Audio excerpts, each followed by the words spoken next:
ছট পূজা, যা হলো প্রাচীন হিন্দুদের একটি পূজা, একটি উৎসব, যা সূর্যদেব এবং ছটি মাইয়ার প্রতি মানুষ উৎসর্গ করে।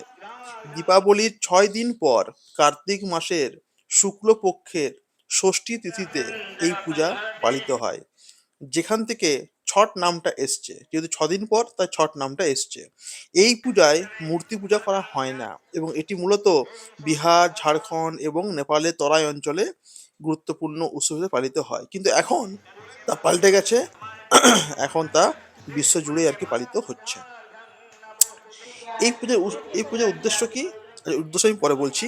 এটা হলো আমাদের পুরুলিয়ার সাহেব বাঁধ, যেখানে যেখানে বহু দিন ধরে, বহু বছর ধরে ছট পূজা পালিত হয়ে থাকে। প্রচুর মানুষের ভিড়, প্রচুর মানুষের সমাগম সেখানে হয়েছে। ঢল নেমে গেছে।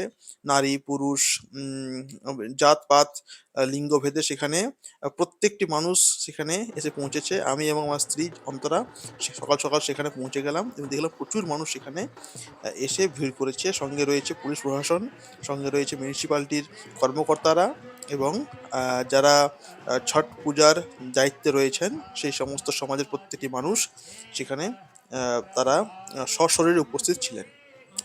প্রচুর মানুষ সেখানে ভিডিও এবং ব্লগ বানাচ্ছিল, তো আমরাও সেখানে একটি বানালাম।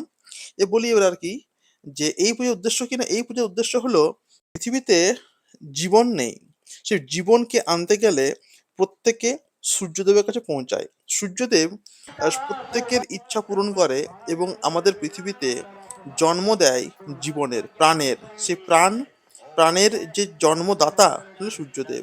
তাই সূর্যদেবকে এবং ছটি মাইয়াকে এখানে পুজো করা হয়। মূলত এটা একটা সূর্য উপাসনা উৎসব এবং এইখানে সূর্যদেব এবং তার যে আলো, সে আলোকে পুজো করা হয়। কার্তিক মাসে হয় এটা এবং এখানে কোনো মূর্তি পূজা থাকে না। বর্তমানে এই পুজো ছড়িয়ে পড়েছে বিহারে, ঝাড়খণ্ডে, ইউপিতে, দিল্লিতে এবং পশ্চিমবঙ্গের বহু স্থানে এই পুজো করা হচ্ছে এবং এক কথায় বলতে গেলে বিশ্ব জুড়ে এখন ছট পূজা, ছট উৎসব পালিত হচ্ছে। তাহলে কেমন লাগলো জানাবেন। আমাদের মন্দিরে আমরা প্রবেশ করেছিলাম এবং শেষ পর্যন্ত মন্দিরে যে ভোগ বিতরণ এখানে করা হলো, সেই ভোগ খেয়ে বাড়ি এলাম, আশীর্বাদ নিয়েছি বাবার, মায়ের। ঠিক আছে? প্রত্যেকে লাইক করবেন, ফলো করবেন, সাবস্ক্রাইব করবেন আমাদের চ্যানেলটাকে এবং প্রত্যেকে বলবেন জয় ছট মাইয়া।